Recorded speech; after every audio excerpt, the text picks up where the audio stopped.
Hello everyone, welcome on your YouTube channel Raj study point. आज मैं आपको पढ़ाऊंगी कॉहलबर्ग का नैतिक विकास का सिद्धांत।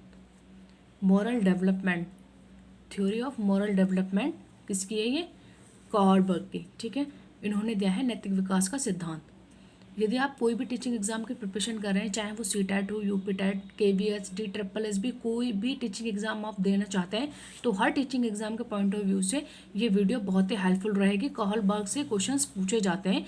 कॉहलबर्ग ने जो नैतिक विकास का सिद्धांत दिया है, यहाँ से एग्जाम में क्वेश्चंस आपको देखने को मिलेंगे। चलिए अब मैं बताती हूँ, स्टार्ट करती हूँ कि कॉहलबर्ग जो है ये एक अमेरिकन मनोवैज्ञानिक थे। ठीक है, कहाँ के थे? अमेरिका के थे। इनका टाइम पीरियड है 1927 से 1987। देखिए, इन्होंने 11 कहानियाँ लिखी हैं, बताई हैं, और ये कहानियों के माध्यम से ही क्वेश्चंस पुट अप करते थे, क्वेश्चंस पूछते थे। ठीक है, जैसे कि इनकी एक कहानी है हाइनच की कहानी। मैं पहले तो आपको इस कहानी के बारे में बताती हूँ कि हाइनच की कहानी में क्या था। तो देखिए, जो हाइनच, ये जो कॉहलबर्ग हैं, ये क्या करते थे? छोटी कथाओं को उपस्थित कर उससे संबंधित प्रश्न पूछते थे। जैसे कि इनकी एक कहानी है हाइनच की कहानी। हाइनच की कहानी में क्या था कि यूरोप की एक महिला मौत की कगार पर थी। ठीक है, उसका पति, उसका जो पति का नाम था, उसके पति का नाम था हिंज। तो इन्होंने उससे रिलेटेड एक कहानी बनाई है और उससे रिलेटेड क्वेश्चंस को पुटअप किया है, क्वेश्चंस पूछे हैं, और एग्जाम में क्वेश्चंस पूछे जाते हैं कि बताइए यूरोप की जो महिला थी उसका हस्बैंड का नाम क्या था। तो आपको पता होना चाहिए उसके हस्बैंड का नाम हिंज था। तो देखिए, मैं आपको बताती हूँ कि जो यूरोप की महिला थी वो मौत के कगार पर थी। उसका पति मतलब इलाज कराना चाहता था उस अपनी लेडी का। तो क्या था कि उसके पास इतने पैसे नहीं थे, लेकिन वहाँ का जो एक फार्मासिस्ट था उसने उस दवाई को खोजा था। वो दवाई कहीं मिलती नहीं थी, उसने खोजा था। तो हाय, जो ये था हिंज, ये बड़ा परेशान था अपने पति के इलाज के लिए। डॉक्टरों ने जो बताया कि काफ़ी खर्चा है, वरना तो आपकी जो पत्नी है वो क्या हो जाएगा, मर जाएगी। तो ये क्या करता है बेचारा, इधर उधर भागता है। ये सोचता है कि इतनी महंगी दवाई मुझे कैसे मैं लूँगा, अब कहाँ से मैं अफोर्ड कर पाऊँगा, इतना पैसा नहीं है। तो उसके बाद ये क्या करता है कि उस पैसे के लिए सोचता है कि मैं उधार ले लूँ, लेकिन फिर इसके दिमाग में आता है कि इतना उधार मुझे कोई भी नहीं देगा। उसके बाद ये उस फार्मासिस्ट के पास जाता है कि आपने ये दवाई खोज की है, आप मुझे ये दवाई दे दीजिए। वो एक प्रकार का रेडियम था। तो इसने बोला कि आप मुझे वो दवाई दे दीजिए। तो फार्मासिस्ट ने कहा कि नहीं, मैंने ये दवाई खोजी है और मैं इस दवाई को फ्री में किसी को नहीं दे सकता। इससे 10 गुना जितने का खर्चा है उससे 10 गुना खर्चा मैं लूँगा, तब ये दवाई दूंगा। तो हिंज बहुत परेशान था, अगर वो दवाई ना दे तो उसकी पत्नी मर जाएगी, और अगर दवाई ले तो उतना पैसा नहीं है। अब वो एक दुविधा में पड़ गया। लेकिन उसने क्या करा, उसने सोचा कि मैं क्या करता हूँ, इसकी दवाई मतलब इसको, इसकी दुकान को तोड़कर दवाई चुरा लूंगा। उसने क्या करा कि हिंज ने उसकी दवाई पर मतलब उसके दरवाजे को तोड़ा और रात में चोरी की, और चोरी करके क्या करा कि दवाई चुरा ली। लेकिन वो एक ऐसे दुविधा में पड़ गया कि अगर मैं चुराऊं तो मेरी पत्नी की जान बच जाएगी, और अगर मैं नहीं चुराऊं तो मेरी पत्नी मर जाएगी। लेकिन उसने क्या सोचा कि अगर वह चोरी करेगा तो जेल जाएगा, और अगर चोरी नहीं करेगा तो पत्नी मर जाएगी। मतलब ऐसी दुविधा बनाकर कोहलबर्ग क्या करते थे कि इस तरीके की कहानियों को बना बनाकर क्वेश्चंस पूछते थे बच्चे की नैतिक, मतलब उसकी मॉरालिटी को जज करते थे कि मतलब हाँ, उसके आधार पर क्वेश्चंस पुटअप करते थे, पूछते थे। तो कोहलबर्ग ने जो ये कहानी दी है, मतलब बनाई है, इसमें क्या था कि पति हिंज जो था वो एक ऐसी दुविधा में पड़ गया था कि चोरी करेगा तो जेल जाएगा, और अगर नहीं करेगा तो उसकी पत्नी मर जाएगी। चलिए अब स्टार्ट करते हैं। इसी कहानी के आधार पर उन्होंने क्वेश्चंस पूछे हैं, और एग्जाम में क्वेश्चंस पूछे जाते हैं कि उनके पति का नाम बताइए, यूरोप की जो महिला थी। तो आपका आंसर होगा हिंज। ठीक है, जैसे कि मैंने आपको बताया पति का नाम क्या था, हिंज। चलिए अब स्टार्ट करते हैं। जैसे कि मैंने अभी आपको हाइनस की कहानी बताई। अब देखिए, नैतिक विकास की 3 अवस्थाएं बताई हैं कॉहलबर्ग ने। कितनी? 3 अवस्थाएं बताई। जैसे कि मैंने आपको पहले बताया था, जीन पियाजे ने 4 बताई हैं संज्ञानात्मक विकास की, लेकिन नैतिक विकास की कॉहलबर्ग ने कितनी अवस्थाएं बताई हैं? 3 अवस्थाएं बताई हैं। अब देखिए, तीनों अवस्थाएं वन बाय वन मैं आपके साथ डिस्कस करूंगी। जैसे कि इसकी पहली अवस्था कौन सी है? प्राक रूढ़िगत नैतिकता स्तर। ठीक है, प्राक रूढ़िगत नैतिकता का स्तर, या इसको कहते हैं आप पूर्व परंपरागत नैतिक अवस्था। क्या कहते हैं? पूर्व परंपरागत नैतिक अवस्था। देखिए, इसका टाइम पीरियड क्या होता है? 4 से 10 वर्ष, 4 से 10 साल की होती है ये अवस्था। ठीक है, इसी तरीके से उन्होंने दूसरी अवस्था दी है रूढ़िगत नैतिकता का स्तर, या फिर आप इसको कह सकते हो परंपरागत नैतिकता, परंपरागत नैतिक अवस्था। ये होती है 10 से 13 वर्ष। इसी तरीके से इनकी तीसरी जो अवस्था है वो इन्होंने दी है कि उत्तर रूढ़िगत नैतिकता का स्तर, गैर परंपरागत या फिर पश्च नैतिक अवस्था। तो देखिए मैंने भी आपको तीनों अवस्थाएं बताई और तीनों अवस्थाओं का टाइम पीरियड बताया। जैसे कि प्राक रूढ़िगत नैतिकता स्तर 4 से 10 वर्ष, रूढ़िगत नैतिकता का स्तर कितना है 10 से 13 वर्ष इसका टाइम पीरियड है, और उत्तर रूढ़िगत नैतिकता का स्तर 13 से अधिक। ठीक है, तो देखिए ये एग्जाम में पूछा जाता है कि इस एज का टाइम, इस अवस्था का टाइम पीरियड बताइए, तो आपको ये टाइम पीरियड जरूर याद करना है। 4 से 10 वर्ष, 10 से 13 और 13 से अधिक, तो 3 स्टेजेस इन्होंने बताई और तीनों स्टेजेस का टाइम पीरियड आप अपने माइंड में रखेंगे। और देखिए हिंदी में तरह तरह के नाम, मतलब कई नाम दिए गए हैं, जैसे कि प्राक रूढ़िगत नैतिकता का स्तर या फिर पूर्व परंपरागत नैतिकता अवस्था। तो इस तरीके से हिंदी में कई नाम होते हैं और इंग्लिश में एक ही नाम होता है। तो मैं आपको सजेस्ट करूंगी कि आप इंग्लिश के नाम को जरूर याद में रखें, क्योंकि हिंदी के नाम तो बदल बदल कर पूछे जाते हैं, जिससे कि बच्चा कंफ्यूज हो जाता है। तो आप इंग्लिश के एक बार नाम देखेगा और उनको अपने माइंड में जरूर रखेगा। चलिए अब मैं आपको बताती हूँ कि नैतिकता क्या चीज़ है, मॉरालिटी क्या चीज़ है। आपको पहले यही पता होना चाहिए कि नैतिकता मीन्स मॉरालिटी क्या चीज़ है। तो देखिए मतलब यह है कि हमें क्या करना चाहिए। नैतिकता क्या चीज़ है कि जिससे कि आप अपने दिमाग से सोच विचार करके चीज़ों को करते हैं, तो उसी को क्या कहा जाता है, नैतिकता कहा जाता है। जैसे कि मतलब ये कि हमें क्या करना चाहिए और क्या नहीं। ठीक है, किसकी मदद करनी चाहिए, किसकी नहीं, जो मैं काम करती हूँ वो सही है या गलत। तो ये सब क्या होती है, ये होती है नैतिकता। हम अपने दिमाग से सोच विचार करके जो काम करते हैं उसी को कहा जाता है नैतिकता। आई होप कि आपको ये समझ में आया होगा नैतिकता क्या चीज़ है। जैसे कि मैंने आपको बताया कि कहलबर्ग ने जो दिया है वो क्या दिया है, नैतिक विकास का सिद्धांत। तो पहले सबसे पहले तो आपको ये पता होना चाहिए कि नैतिकता क्या चीज़ है, मतलब दिमाग के अनुसार जो सोच विचार करके जो हम काम करते हैं उसी को कहा जाता है नैतिकता। चलिए देखें, सबसे पहले मैं आपके साथ डिस्कस कर रही हूँ प्राग रूढ़िगत नैतिकता स्तर। ये जो प्राग रूढ़िगत नैतिकता का स्तर है, ये पहली स्टेज है। कौन सी स्टेज है ये, नैतिक विकास की जो अवस्थाएं 3 है उसमें पहली अवस्था ये है, या इसका अन्य नाम जो है वो ये है पूर्व परंपरागत नैतिक अवस्था, जिसका टाइम पीरियड है 4 से 10 वर्ष। ठीक है, तो चलिए पहले मैं इसमें बताती हूँ कि इसमें बच्चा किसके आधार पर काम को करता है। तो देखिए सबसे पहले मैं आपको बताती हूँ कि देखिए ये जो स्टेज है 4 से 10 वर्ष की अवस्था है, इसमें क्या है कि बच्चा दंड व पुरस्कार पर आधारित, इन्हीं के आधार पर कार्य करता है। ये जो अवस्था है, अगर आपसे पूछा जाए कि कहलबर्ग की ऐसी कौन सी अवस्था है जो दंड व पुरस्कार पर आधारित है और इन्हीं के आधार पर बच्चा कार्य करता है, तो आपका आंसर होगा कि ये पहली अवस्था है नैतिक विकास की, पूर्व परंपरागत नैतिक अवस्था, या फिर आप कह सकते हो प्राक रूढ़िगत नैतिकता का स्तर। इसको ये कहा जाता है, ये पहली अवस्था है जिस पर बच्चा क्या करता है कि बच्चा दंड व पुरस्कार के आधार पर कार्य को करता है। आप इसको कह सकते हो, सेकंड में अगर आपको इसके बारे में बताऊं तो साधनात्मक सापेक्षकारी उन्मुखता, इसको ये भी आप कह सकते हो। ठीक है, देखिए बच्चे को दंड, बच्चा मतलब इसमें बच्चा किसी भी काम को खुद नहीं बल्कि बच्चा क्या करता है, दंड व पुरस्कार कर, उसके अंदर नैतिकता का क्या होता है कि उसके अंदर नैतिकता का जो स्तर है वो कैसा होता है, अनुपस्थित होता है। उसके अंदर सोच विचार करने की क्षमता नहीं होती। ठीक है, 4 से 10 साल का टाइम पीरियड है, वो कैसा होता है कि बच्चे को आपने डरा दिया, आपने दंड दे दिया तो बच्चा डर जाएगा, बच्चा काम को मतलब डर के खौफ में करेगा कि आपने मतलब दंड मिलेगा, या फिर आप पुरस्कार देकर आप उसकी तारीफ करेंगे। ठीक है, उसको पुरस्कार मिलने के बाद तो बच्चा इस काम को और ज़्यादा अच्छे से करेगा। मतलब यहाँ बच्चा अपनी नैतिक जो उसकी खुद की सोच विचार की शक्ति होती है वो यहाँ इतनी नहीं होती है। बच्चा क्या करता है कि बच्चा मतलब जो जिस तरीके से समाज को देखता है उसी के अकॉर्डिंग वो अपनी चीज़ों को करता है। ठीक है, दंड व पुरस्कार पर आधारित इन्हीं के आधार पर वो कार्य करता है। ठीक है, मतलब बच्चे के अंदर नैतिकता कैसी होती है इस एज में, जो ये अवस्था है इस एज में 4 से 10 साल की जो एज होती है उसमें बच्चे की जो नैतिकता है वो अनुपस्थित होती है। एग्जाम में क्वेश्चन पूछा जाता है। ठीक है, कि नैतिकता की अनुपस्थिति को सही अर्थ में परिभाषित करता है। मतलब अनुपस्थिति मतलब जहाँ बच्चा सोच विचार ना करे, अनुपस्थित मतलब वहाँ नैतिकता नहीं है।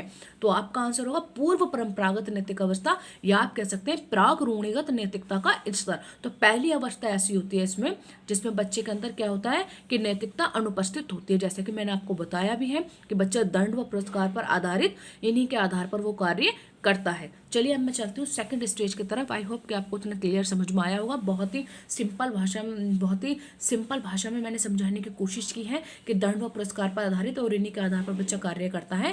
कहलबर्ग की जो पहली अवस्था है पूर्व परंपरागत नैतिक अवस्था जो 4 से 10 साल की है। चलिए अब चलते हैं नैतिकता की जो दूसरी अवस्था है। जैसे कि मैंने भी आपको यहाँ बताया कि रूढ़िगत नैतिकता का स्तर, देखिए यहाँ पर था प्राक रूढ़िगत, अब यहाँ पर है रूढ़िगत नैतिकता का स्तर, या फिर आप कह सकते हो परंपरागत नैतिक अवस्था। जैसे कि मैंने अभी आपको पहले मैंने बताया कि पहली स्टेज है पूर्व परंपरागत नैतिक अवस्था, दूसरी है परंपरागत नैतिक अवस्था। ठीक है, तो अब मैं चलती हूँ सेकंड पर। या तो आप इसको रूढ़िगत नैतिकता का स्तर कह सकते हैं या फिर आप इसको परंपरागत नैतिकता की अवस्था कह सकते हैं। 10 से 13 साल की होती है। ये कितने टाइम पीरियड की होती है? ये होती है 10 से 13 साल की। ठीक है, चलिए अब मैं आपको बताती हूँ कि इसमें बच्चा किस आधार पर कार्य को करता है। ठीक है, तो देखिए बच्चा कैसे काम करता है, माता पिता परिवार समाज को देखकर। कैसे कि यहाँ पर बच्चा 10 से 13 साल का बच्चा जो हो जाता है वो किस आधार पर कार्य को करता है, जैसे कि माता पिता परिवार समाज को देखकर।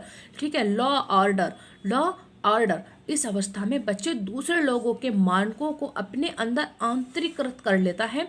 ठीक है, तथा उसी के अनुसार सही गलत का निर्णय करता है। बच्चा क्या करता है इस अवस्था में, जो 10 से 13 साल की अवस्था होती है, इसमें बच्चा क्या करता है कि माता पिता परिवार को देखता है, वहाँ से चीज़ों को सीखता है, समाज को देखकर समाज में रहकर। ठीक है, तो इस अवस्था में बच्चा क्या करता है, दूसरे लोगों के मानकों को अपने अंदर आंतरिकृत कर लेता है। दूसरे लोगों की एक्टिविटी को देखता है और उसको अपने अंदर ढाल लेता है। उसी के आधार पर वो चीज़ों को सॉल्व करता है। ठीक है, उसी के आधार पर वो जैसे दूसरे लोगों को देखा, उसी के आधार पर उसी के अनुसार वो कार्य को करता है कि सही या गलत है। ठीक है, तो ये होता है दूसरे लोगों पर आधारित। मतलब दूसरे लोगों को देखा और उसे कॉपी करा और उसी के आधार पर निर्णय लेना शुरू कर दिया। तो ये होती है जो नैतिक विकास की दूसरी अवस्था है, परंपरागत नैतिक अवस्था या रूढ़िगत नैतिकता का स्तर। तो इसमें बच्चा क्या करता है, दूसरों के आधार पर सही गलत का निर्णय करता है। आई होप कि आपको ये समझ में आ गया होगा। देखो पहला मैंने बताया कि इसमें नैतिकता का बिल्कुल ही क्या होता है, अनुपस्थित होती है। ठीक है, पहली अवस्था में। दूसरे में क्या होता है कि बच्चा समाज से, परिवार से, माता पिता से, इस अवस्था में क्या करता है कि दूसरे लोगों के मानकों को देखकर अपने अंदर अंतरीकृत कर लेता है और फिर सही गलत का निर्णय करता है। मतलब दूसरों पर आधारित होती है उसकी ये वाली अवस्था। अब मैं आपको बताऊंगी तीसरी, जो बहुत ही इंपॉर्टेंट है एग्जाम के पॉइंट ऑफ व्यू से। तीसरी अवस्था है उत्तर रूढ़िगत नैतिकता का स्तर। देखिए अब मैं थर्ड आपको बता रही हूँ। थर्ड है उत्तर रूढ़िगत नैतिकता का स्तर। ये हो जाएगी इनकी तीसरी स्टेजेस। ठीक है, थर्ड हो जाएगी ये वाली। थर्ड अवस्था इनकी कौन सी हो जाएगी, तीसरी अवस्था वो हो जाएगी उत्तर रूढ़िगत नैतिकता का स्तर, या फिर आप कह सकते हो गैर परंपरागत या फिर पश्च नैतिक अवस्था, जो 13 से अधिक है। देखिए इसमें क्या है, इस अवस्था में बच्चा क्या करता है, इस अवस्था में बच्चा स्वयं विवेक व सोच से, मतलब ये अवस्था ऐसे आती है 13 से अधिक। देखिए बच्चा इसमें क्या हो जाता है कि 13 से अधिक जब बच्चा हो जाता है, 13 से 14 साल, 15, 16, 17, फिर इस तरीके से बच्चे में क्या होता है कि उसका नैतिकता का विकास होने लगता है। बच्चा खुद की सोच विचार के अनुसार कार्य को करना शुरू करता है, स्वयं विवेक व सोच से, साथ ही समाज के ढलना सीख जाता है। इस अवस्था में बच्चा क्या होता है, जब वो 13 से अधिक हो जाता है तो वो अपनी सोच विचार का यूज करना शुरू कर देता है कि क्या चीज़ सही है और क्या गलत है, मुझे इस काम को करना चाहिए या इस काम को नहीं करना चाहिए। जब वो स्वयं की खुद की सोच विचार करके काम को करना सीखता है, ठीक है, या साथ ही समाज का ढलना सीख जाता है, तो जो उसको सही लगता है वह स्वयं विवेक से करता है।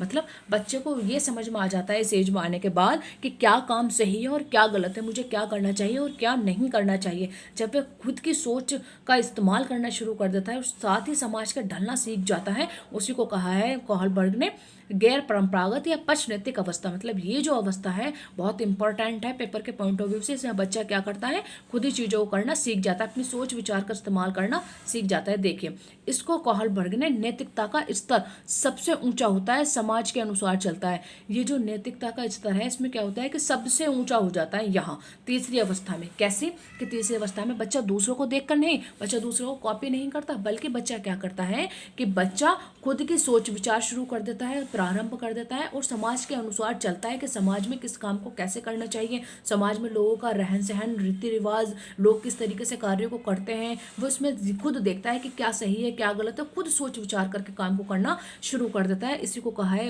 कोहलबर्ग ने तीसरी अवस्था, जिसका नाम है गैर परंपरागत पश्चिनैतिक अवस्था, जो 13 वर्ष से अधिक की होती है। आप यहाँ इसका टाइम पीरियड जरूर माइंड में रखिएगा, एग्जाम में पूछा जाता है डायरेक्ट कि बताइए कौन सी अवस्था का क्या टाइम पीरियड है। तो आपको एक तो ये चीज़ याद रखनी है, और एक मैंने क्वेश्चंस बताया जिस तरह मैंने आपको बताया कि दूसरी अवस्था में क्या बताया है मैंने आपको कि बच्चा क्या करता है, जैसा समाज में माता पिता या परिवार या फिर अन्य लोगों को देखता है, उन्हीं के के मानकों को अपने अंदर ढाल लेता है और इसी के अनुसार कार्य करता है। ये मैंने आपको बताया दूसरी अवस्था। अगर आपसे पूछा जाए कि बताइए ऐसी नैतिक विकास की कौन सी अवस्था है जिसमें बच्चा दूसरों के मानकों को अपने अंदर आंतरिकृत कर कर और उसी के अनुसार कार्य करता है, तो आपका आंसर होगा सेकंड अवस्था है जिसका नाम है परंपरागत नैतिक अवस्था, जो कि 10 से 13 साल है। और इसी तरीके से मैंने आपको बताई थी उसकी सबसे पहली अवस्था पूर्व परंपरागत नैतिक अवस्था।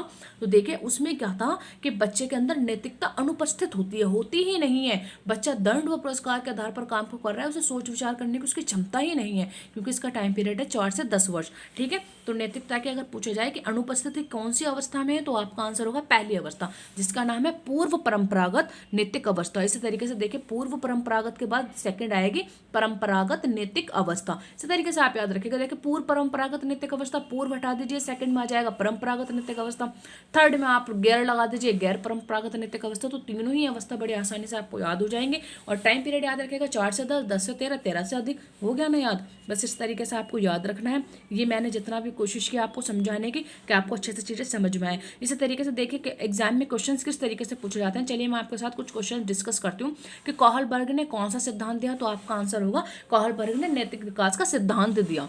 ठीक है, अगर इसी तरीके से पूछ रहा है कि छोटी कथाओं को उपस्थित कर उससे संबंधित प्रश्न पूछते हैं ऐसे कौन से मनोवैज्ञानिक हैं, तो आपका आंसर होगा ऐसे जो साइकोलॉजिस्ट हैं वो हैं कॉहलबर्ग, जो कि कहाँ के हैं, अमेरिका के निवासी थे। ठीक है, ये बातें आपको याद रखेंगे। देखिए और क्वेश्चंस मैं बताती हूँ, इस तरीके से एग्जाम में क्वेश्चन बनता है जैसे कि कॉहलबर्ग के आधार पर बालक पूर्व परंपरागत नैतिक अवस्था में बालक किस आधार पर निर्णय लेता है। देखिए पहली अवस्था जिसका नाम है पूर्व परंपरागत नैतिक अवस्था, तो आपका आंसर होगा ये एक ऐसी अवस्था है जिसमें बच्चा दंड व पुरस्कार के आधार पर निर्णय लेता है। किस पर? दंड व पुरस्कार के आधार पर निर्णय लेता है। और मैंने आपको एक क्वेश्चन पहले ही बताया अभी कि नैतिकता की अनुपस्थिति को सही अर्थ में परिभाषित कौन सी अवस्था करती है। पूछा जाए कि बताइए नैतिकता को की अनुपस्थिति को सही अर्थ में परिभाषित नैतिक विकास की कौन सी अवस्था करती है, तो आपका आंसर होगा पूर्व परंपरागत नैतिक अवस्था। आशा करती हूँ कि जितना मैंने आपको पढ़ाया ये आपको बहुत अच्छे से समझ में आया होगा।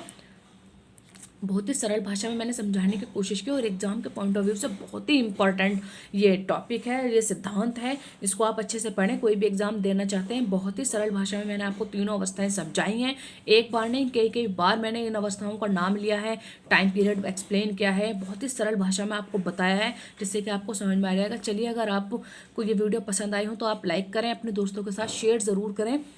अगर आप मेरे चैनल पर नए हैं, आपने अभी तक मेरे चैनल को सब्सक्राइब नहीं किया है, तो आप इस चैनल को सब्सक्राइब जरूर करें, जिससे कि कोई भी वीडियो मैं अपलोड करूँगा उसका नोटिफिकेशन आपके पास तुरंत पहुंच जाएगा। और हर टीचिंग एग्जाम के पॉइंट ऑफ व्यू से वीडियो बहुत ही हेल्पफुल रहेंगे। चलिए मिलते हैं नेक्स्ट वीडियो में नेक्स्ट टॉपिक के साथ, तब तक के लिए थैंक यू।